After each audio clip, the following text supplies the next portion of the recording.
Counterfeit coin is strictly worse than Innovate. It's exactly the same card, but only does half of what Innovate does. So, the card's trash, right? What's up folks, FalconePunch 55 here, and today we're going to take a slight break from slogging through all of the new cards that are revealed bit by bit, and we're going to talk a little bit about Rogue and the Counterfeit coin. And why I think that the card has the potential to completely break Rogue. Now, usually when a new card gets announced, I do like to talk about how it's impossible to accurately analyze it until we've seen the entire set. But with the Counterfeit coin, I believe we can make an exception. The card fits perfectly into a couple of Rogue decks that already exist, and given the fact that the new Rogue cards that have been announced are more mid-rangey, it seems that that's the direction Blizzard want to take Rogue. Therefore, I don't think that any other cards are going to be released that benefit the coin that much. And so I think we have a pretty good idea of how good the card is going to be. One of my favorite decks right now, which I think the Counterfeit coin fits most perfectly in, is actually Questing Adventurer Rogue. Now, in a previous video, I said that I thought Questing Adventurer Rogue was new. It's the new big thing in the tournament meta, and it turned out I was wrong. Not far wrong, it just so happened that the meta slowed down enough where Malygos Rogue was good enough to be run in tournaments, and therefore the pro players kind of favoured Mally Rogue just because it's more powerful. If you can afford the slow start, Mally Rogue has a definitive finisher. Questing Adventurer can stumble if the correct cards aren't drawn in the right order and if the Adventurers and Van Cleef die. And while I think that Malygos Rogue is great, there's just something about Questing Adventurer Rogue that always draws me back into the deck.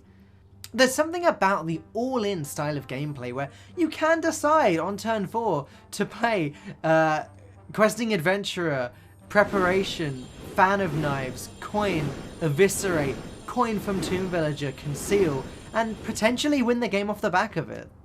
The deck also utilizes Gadgetzan Auctioneer for a lot of card draw and Tomb Pillager for the additional coin. And here we are, I finally arrived at my point. Many people consider Tomb Pillager to be the best card, or one of the best cards in the deck. It's the fact that you can tempo out a 5/4 minion on turn 3 with the coin you started with if you want to, and it just gives you the coin back. It's a 3-mana 5/4 if used in that way. Plus, the potential to give you an extra coin that combos so perfectly with Gadgetzan Auctioneer, Edwin Van Cleef, and Questing Adventurer just makes the card so strong. So the question is, what if you could get that extra coin without playing the Tomb Pillager? Voila! Counterfeit coin. And here's a quick example of what a Rogue hand would look like with the Counterfeit coin.